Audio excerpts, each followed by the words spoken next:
So hello and welcome everyone to YouTube channel formula machine. तो कैसे हैं आप लोग? आई होप सभी अच्छे होंगे। तो इस वीडियो में हम अपने आईआईटी मद्रास बीएस डिग्री के क्वालिफायर्स एग्जाम के एग्जाम पैटर्न को देखेंगे और स्ट्रेटजीज और इसके सिलेबस को भी हम यहाँ पे डिस्कस करेंगे कि कैसे क्वेश्चंस आते हैं आपके। ओके, तो चलिए इस वीडियो को स्टार्ट करते हैं। तो फर्स्टली मैं आपको कुछ जनरल पॉइंट्स बता देता हूँ कि अपने क्वालिफायर्स एग्जाम में क्वेश्चंस आते कैसे और आपका क्वेश्चंस होते कैसे। ओके, तो फर्स्टली आपके यहाँ पे 4 सब्जेक्ट्स होते हैं total. There are 4 different subjects, जिसमें आपके इंग्लिश होते हैं, आपकी कॉम्पिटिशनल थिंकिंग होती है, आपके स्टैटिस्टिक्स होते हैं और आपका एक मैथ्स होता है। ओके, तो फर्स्टली आपको आईआईटी मद्रास 4 वीक का कंटेंट प्रोवाइड करता है। जैसे कि आप रजिस्टर करते हैं कोर्स पे जाके, आप पहले रजिस्टर कर लिए, रजिस्ट्रेशन करने के बाद आपके डॉक्यूमेंट्स वेरीफाइड होते हैं। डॉक्यूमेंट्स वेरीफाइड होने के बाद आपको 4 वीक का कंटेंट आईआईटी मद्रास प्रोवाइड करता है वीक वाइज। ओके, तो जैसे ही आपको आईआईटी मद्रास 4 वीक्स का कंटेंट प्रोवाइड करता है, देन उसके बाद आपका क्वालिफायर एग्जाम आता है। ओके, आई थिंक आपको ये सारी चीजें तो क्लियर होंगी। अगर नहीं भी क्लियर तो मैं आपको अभी बता दे रहा हूँ। ओके, तो आपको पहले रजिस्टर करना होता है। रजिस्टर करने के बाद आपके डॉक्यूमेंट्स वेरीफाइड होंगे। डॉक्यूमेंट्स वेरीफाइड होने के बाद आपका आपका वीक 1 का कंटेंट आएगा। वीक 1 के बाद आपको वीक 1 के ग्रेडेड असाइनमेंट्स जमा करने होंगे। फिर वीक 2 का कंटेंट आएगा। वीक 2 के आपको ग्रेडेड असाइनमेंट्स जमा करने होंगे। ओके, ऐसे ही थर्ड और फोर्थ वीक का भी सेम होगा। और यहाँ पे आपको ग्रेडेड असाइनमेंट्स सबमिट करने नेसेसरी होते हैं, क्योंकि आपकी जो 4 वीक्स के वीकली ग्रेडेड असाइनमेंट आते हैं उसमें से आपके टॉप के 2 असाइनमेंट्स को लिया जाता है। ओके, अगर आपने असाइनमेंट्स नहीं सबमिट किए देन आप क्वालिफायर्स के लिए एलिजिबल नहीं होंगे। ओके, तो यहाँ पे एक जनरल पॉइंट आ जाता है कि आपको वीकली ग्रेडेड असाइनमेंट कंपलसरी है, मतलब आपको कंपलसरी है, कैसे भी आपको जमा करना ही करना है। ओके, तो आपको पहले आईआईटी मद्रास 4 वीक्स के कंटेंट देगा, पहले आपको अच्छे से पढ़ाएगा, देन उसके बाद आपका क्वालिफायर का एग्जाम लेगा। ओके, क्वालिफायर का आपका एग्जाम जैसे कि मैंने आपको बताया था, 1, 2, 3 और 4 सब्जेक्ट होते हैं। 4 सब्जेक्ट आपको 4 वीक्स आईआईटी मद्रास पढ़ाएगा, देन आपको क्वालिफायर का एग्जाम होगा। क्वालिफायर के एग्जाम में आपका नेगेटिव मार्किंग नहीं होगा। ओके, देख सकते हैं आप, there is no negative marking. तो आपका यहाँ पे नेगेटिव मार्किंग नहीं होता है, बट आपको क्वेश्चन यहाँ पे डिफरेंट डिफरेंट देखने को मिलते हैं। क्वेश्चन आपके मल्टीपल चॉइस क्वेश्चन रहते हैं, मल्टीपल सेलेक्ट क्वेश्चन रहते हैं, आपके इंटीजर वाले क्वेश्चन रहते हैं। तो आप मान के चल सकते हैं आपका जेई एडवांस की तरह एकदम सेम पेपर रहता है। अगर आपने जेई एडवांस का पेपर दिया होगा तो आपको पता होगा आपका एकदम सेम जेई एडवांस, मतलब सेम जेई एडवांस जैसा पेपर रहता है। जेई एडवांस जैसी टफनेस नहीं रहती है पेपर में। ओके, पेपर की टफनेस आई थिंक सीबीएसई से जेई मेंस लेवल की रहती है, बट इससे ज्यादा जेई एडवांस तक की नहीं रहती। ओके, आई थिंक आपको ये चारों पॉइंट क्लियर हो गए होंगे। और आप अगर क्वालिफायर्स एग्जाम दे रहे हैं, ओके, तो आपको 40% मार्क्स लाने होंगे ईच सब्जेक्ट में। आपको 40% पहले इंग्लिश में लाना होगा, देन आपको 40% कॉम्पिटेशनल थिंकिंग में लाना होगा, देन आपको स्टैट्स में 40% चाहिए और मैथ में भी आपको 40% चाहिए। ओके, आपके सब में 40% आ रहे हैं तभी आप क्वालिफायर्स एग्जाम क्लियर करेंगे। अगर आपके किसी में भी 39% भी रह गए या फिर 30% थोड़ा भी कुछ भी अगर रह गया, तब भी आप इसके लिए क्लियर, मतलब आप तब भी आप क्लियर स्कोर नहीं कर पाएंगे। ओके, तो आपका क्वालिफायर्स आपका क्लियर नहीं होगा, देन आपको री अटेम्प्ट फिर से देना पड़ेगा। ओके, इसीलिए आपको एकदम नेसेसरी है यहाँ पे आपको इंग्लिश, कॉम्पिटिशनल थिंकिंग, स्टैटिस्टिक्स और मैथमेटिक्स में सब में 40% मार्क्स चाहिए ही चाहिए होंगे आपको क्वालिफायर्स एग्जाम क्लियर करने के लिए। ओके, जैसे ही आप पहले, ये तो आपका पहला क्राइटेरिया हो गया कि आपको 40% सब सारे सब्जेक्ट में चाहिए होंगे, चारों में। बट सेकंड आपका जो क्राइटेरिया आता है, आपको इन चारों सब्जेक्ट में ओवरऑल 50% मार्क्स चाहिए होंगे क्वालिफायर्स को क्लियर करने के लिए। ओके, आई होप आपको समझ में आ गया होगा।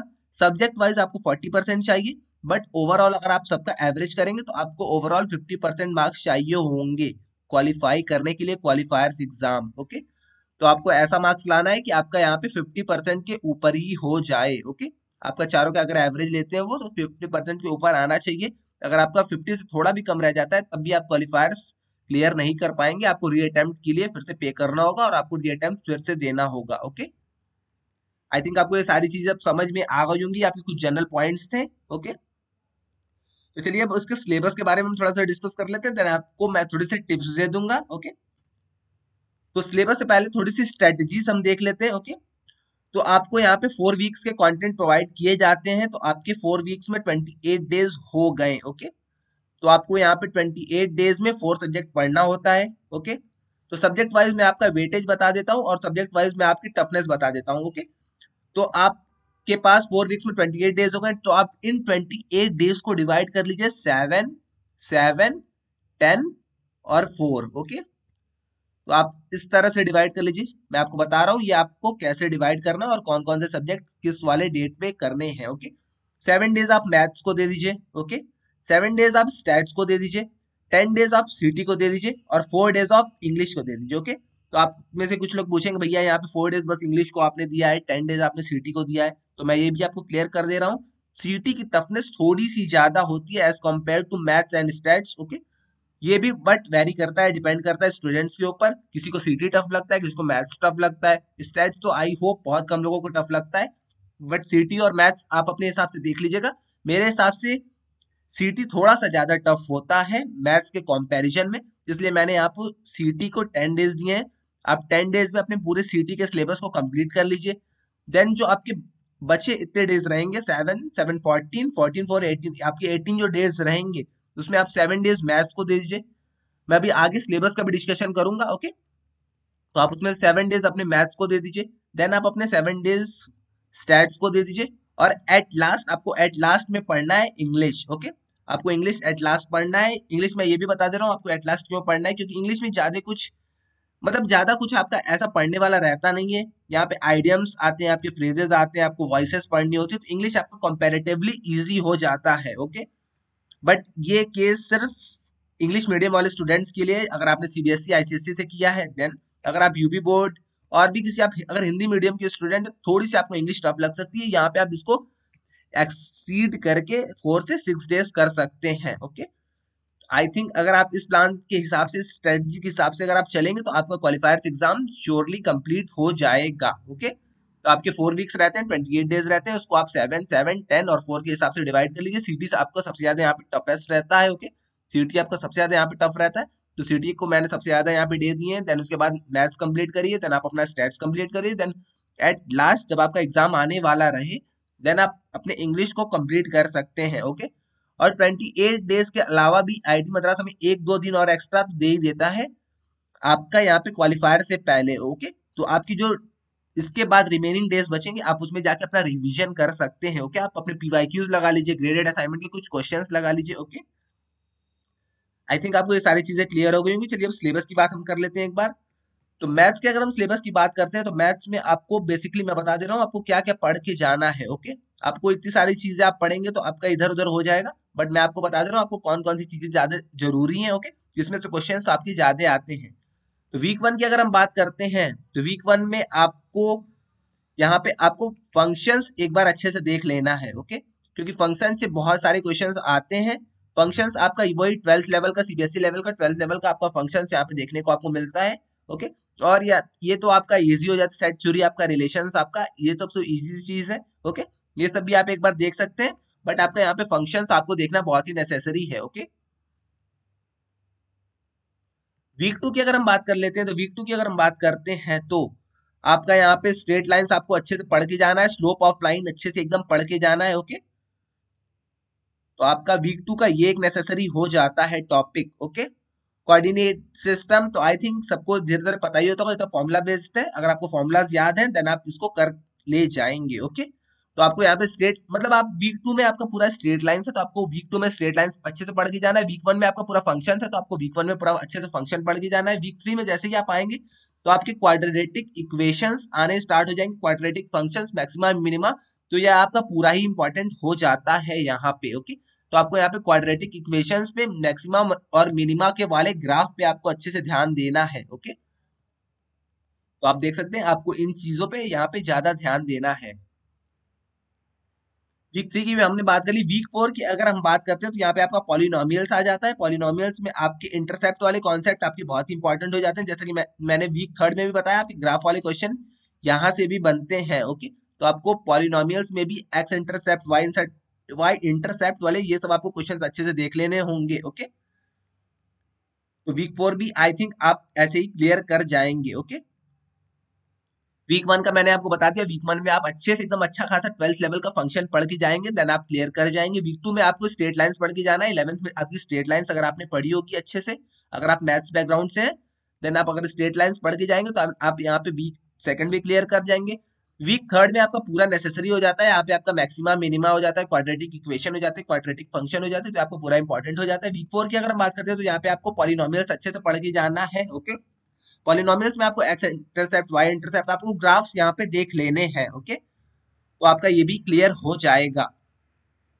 आई थिंक आपको मैथ का पूरा सिलेबस समझ में आ गया। अगर आपको इतना भी, अगर आप किसी और बैकग्राउंड से, लाइक अगर आप आर्ट्स से, ह्यूमैनिटीज से हैं, अगर आप बायो से हैं, कॉमर्स से हैं, देन आप जितना मैंने यहाँ पे सर्कल किया है, राइट, हाईलाइटेड पॉइंट से, आप अगर उतना भी पढ़ के जाएंगे तब भी आप अपने क्वालिफायर्स में 40% मार्क्स तो ला ही जाएंगे मैथ्स में। ओके, तो चलिए अब आगे हम देख लेते हैं। आगे हम अगर स्टैट्स के सिलेबस की बात करते हैं देन, ओके वेट, अगर आप यहाँ पे स्टैट्स के सिलेबस की बात करते हैं तो आपको यहाँ पे डिस्क्रिप्टिव इंटरेंशियल स्टैटिस्टिक्स आपको यहाँ पे पढ़ना होता है। स्टैट्स तो आपका इजी है, तो अगर आप लेक्चर को फॉलो थ्रू कर रहे हैं, अगर आप लेक्चर अच्छे से पढ़ रहे हैं, देन आप इसको अच्छे से कर ले जाएंगे। ओके, यहाँ पे कुछ ज्यादा बेसिक नहीं रहता है, यहाँ पे सारे ही इंपॉर्टेंट पॉइंट्स आ जाते हैं, यहाँ पे मैं कुछ बता नहीं पाऊंगा। ओके, तो आप यहाँ पे वीक 1 भी अच्छे से पढ़ लीजिएगा, क्योंकि ये इजी है, तो आप इसको पूरा अच्छे से पढ़ सकते हैं। वीक 1, वीक 2, वीक 3, वीक 4, ये सारा इक्वली इंपॉर्टेंट हो जाता है। इसमें कुछ ऐसे टॉपिक्स नहीं है जिसमें मैं आपको बताऊं, ये सारे कोरिलेट कर जाते हैं ऊपर से नीचे तक। ओके, तो आपको यहाँ पे पूरे लेक्चर्स देखने नेसेसरी हो जाते हैं। इसमें कोरिलेटिंग वाले टॉपिक बहुत ज्यादा है, इसलिए आपको ये पूरे लेक्चर्स देखने पड़ेंगे। ओके, मैथ्स में ऐसा कुछ नहीं था, मैथ्स में मैंने जैसे आपको बताया, मैथ्स में आप वैसे कर सकते हैं, बट आपको स्टैट्स में पूरे लेक्चर्स देखने पड़ेंगे। ओके,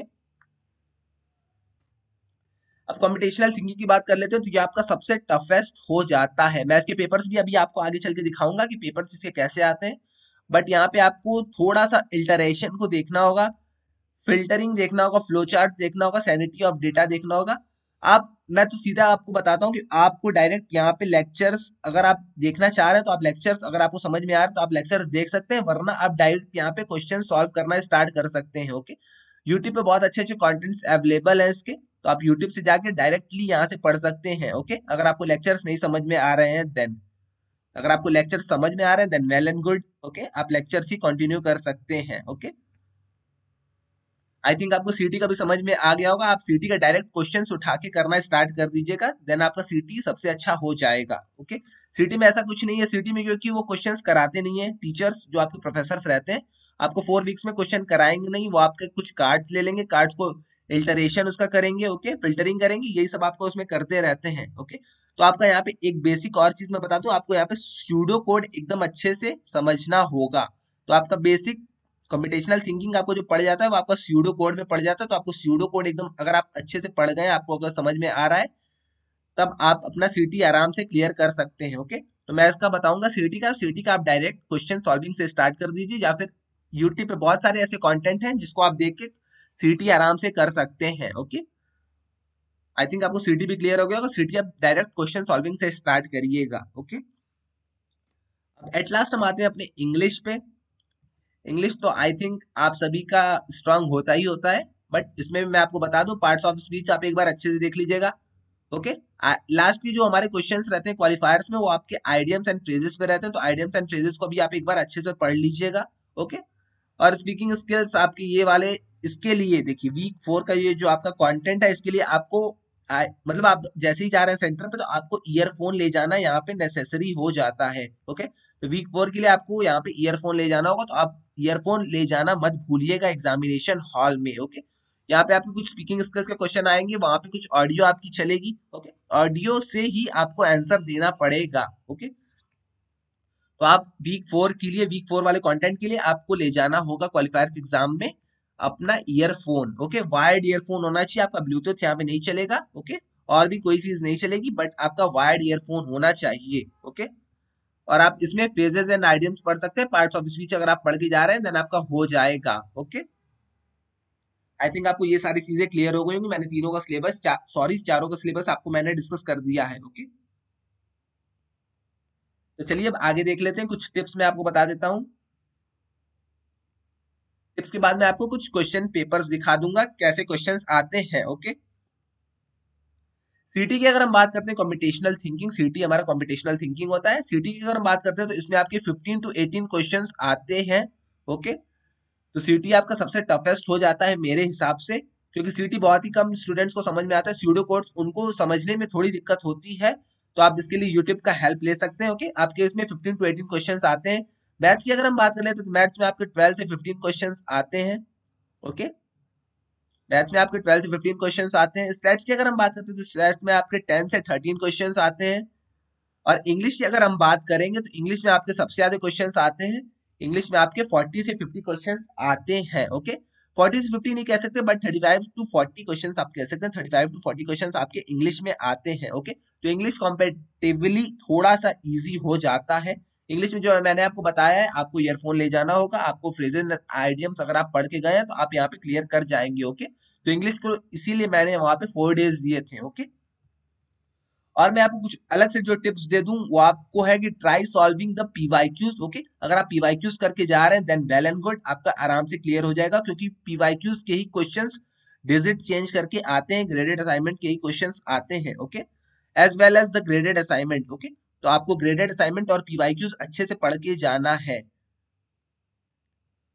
यहाँ पे एक और यहाँ पे पॉइंट लिखा हुआ, you may start your preparation as after registering for the course, don't wait for IIT Madras to provide the video content because all the contents are available on YouTube. Okay, तो बहुत बच्चे होते हैं रजिस्टर कर लेते हैं, रजिस्ट्रेशन अपना complete कर लेते हैं, देन उसके बाद वो वेट करते हैं कि कब वीडियो कंटेंट आईआईटी मद्रास हमें प्रोवाइड कराएगा, देन उसके बाद हम स्टडी स्टार्ट करेंगे। ओके, तो आपको ऐसा बिल्कुल नहीं करना है, आपको एकदम वेट नहीं करना। जैसे कि आपने फॉर्म फिलअप कर दिया, फॉर्म फिलअप के बाद आपके सारे कंटेंट यूट्यूब पे अवेलेबल है। ओके, आपको कुछ वहां पे लिखना नहीं, मतलब आपको जाके सीधा सर्च बार में लिखना है यूट्यूब पे IIT Madras BS qualifiers content, then आपका सारे वीक का, चारों वीक का कंटेंट आ जाएगा। आप चारों वीक के कंटेंट अच्छे से पहले ही से स्टार्ट करके पढ़ना स्टार्ट कर देंगे, देन आपका क्लियर होना, ये क्वालिफायर्स थोड़ा सा ज्यादा इजी हो जाएगा दूसरे स्टूडेंट्स के कंपैरिजन में। क्योंकि और सारे स्टूडेंट्स कंपैरिजन मतलब और सारे स्टूडेंट्स आपका क्या करते हैं, और सारे स्टूडेंट्स जब आईटी मद्रास उनको कंटेंट प्रोवाइड करेगा, वीक 1 का कंटेंट भेजेगा, तब से वो पढ़ना स्टार्ट करेंगे। बट आपको थोड़ा सा यहाँ पे आगे रहना है। आप मतलब सारा कंटेंट सेम ही रहता है, सारा कंटेंट अभी तक चेंज नहीं हुआ और चेंज होगा अभी शायद नहीं। ओके, देन आपको इसीलिए मैं बता रहा हूँ कि आपका सारा कंटेंट यूट्यूब पे अवेलेबल है। आपको सीधे आईआईटी एमबीएस डिग्री लिखना है, वहां पे क्वालिफायर्स आप आगे डालेंगे तो आपका सीधा सारा कंटेंट आ जाएगा, आप वहां से पढ़ना स्टार्ट कर दीजिए पहले से ही। ओके, इस अगर आप पहले से ही पढ़ना स्टार्ट करेंगे थोड़े से आपके डेज एक्सीड हो जाएंगे, थोड़े से क्या बहुत ज्यादा, 10 से 20 डेज आपके एक्सीड हो जाएंगे। ओके, आई थिंक आपको ये सबसे इंपॉर्टेंट चीज लगी होगी, और ये सबसे इंपॉर्टेंट चीज है भी। आपको पहले से ही स्टार्ट कर देना होगा अपना प्रिपरेशन, क्योंकि यहाँ पे स्टूडेंट्स बहुत ज्यादा अप्लाई करते हैं, और यहाँ पे इतना इजी भी पैटर्न इसका नहीं है, इतना क्वेश्चंस इजी भी नहीं आते हैं। ओके, इसलिए मैं बता रहा हूँ कि पहले से ही आप अपनी प्रिपरेशन स्टार्ट कर दीजिए। जैसे ही आपके क्वालिफायर मतलब जैसे ही आप अपने फॉर्म फिल करते हैं, कंटेंट्स का वेट मत कर दीजिए, क्वालिफायर्स एग्जाम के लिए पहले से ही प्रिपरेशन स्टार्ट कर दीजिए। यूट्यूब पे सारी वीडियो पड़ी हुई है। ओके, आई थिंक सारी चीजें अब आपको क्लियर हो गई होंगी। चलिए मैं आपको कुछ क्वेश्चन पेपर्स दिखा देता हूँ एक बार, देन हम वीडियो को एंड करेंगे। ओके, आइए मैं आपको थोड़े से क्वेश्चन पेपर दिखा देता हूँ। तो ये आपके स्टैट्स की कुछ क्वेश्चन पेपर है, तो देख सकते हैं आप यहाँ पे 10 क्वेश्चन आए थे, मैंने बताया भी था 10 से 15 क्वेश्चन यहाँ पे स्टैट्स में बस 10 क्वेश्चन आए थे। तो आप देख सकते हैं यहाँ पे ये आपके हैं मल्टीपल, ये आपके सिंगल करेक्ट क्वेश्चन है। यहाँ पे आप देख सकते हैं ऐसे आपके मल्टीपल करेक्ट क्वेश्चंस आते हैं स्टैट्स में। यहाँ पे फर्स्ट ये सेकंड वाला ऑप्शन आपका, थर्ड वाला ऑप्शन और ये आपका फिफ्थ वाला ऑप्शन करेक्ट है। ओके, तो आपका जेई एडवांस जैसा सेम पैटर्न यहाँ पे ये भी आईआईटी मद्रास फॉलो करता है, और यहाँ पे आपका सेम ऐसे ही क्वेश्चंस आते हैं मल्टीपल करेक्ट वाले। ओके, आइए मैं आपको इंटीजर वाले क्वेश्चन दिखा दूं। यहाँ पे आपको ये क्वेश्चन पूरा दिया रहेगा और आपको यहाँ पे ब्लैंक दिया रहेगा, आपको वहां पे फिल करना रहेगा कि इसका आंसर क्या आ रहा है। ओके, तो आपको ऐसे आंसर फिल करना रहेगा। तो ये आपका इंटीजर वाले क्वेश्चंस हो गए। ओके, तो आपके यहाँ पे मल्टीपल चॉइस क्वेश्चन आते हैं, मल्टीपल करेक्ट क्वेश्चन आते हैं, देन आपके यहाँ पे शॉर्ट आंसर क्वेश्चन आते हैं इंटीजर वाले। ओके, तो आई थिंक आपको सब चीजें क्लियर हो गई होंगी।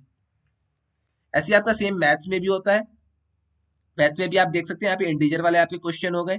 आपको ये पूरा दिया रहेगा, आपको वैल्यू फाइंड करनी है Q2 की, देन आपको यहाँ मतलब आपका आंसर 17 होना चाहिए। अगर आप इससे कुछ भी अलग लिखते हैं, 16 लिखते हैं, 14 लिखते हैं, देन आपका वहां पे रॉन्ग हो जाएगा।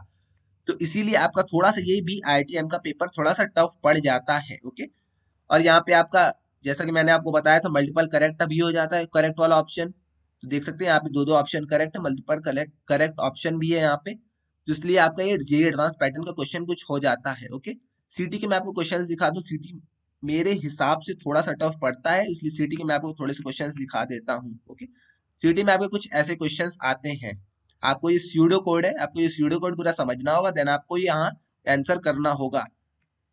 ऐसे ही आपके सेम क्वेश्चंस आते हैं, तो देख सकते हैं आपके इतने बड़े बड़े कुछ स्यूडो कोड्स रहते हैं। आपको ये पूरा स्यूडो कोड पढ़ना होगा, खुद से स्यूडो कोड ये समझना होगा, देन आपको यहाँ पे आंसर करना होगा।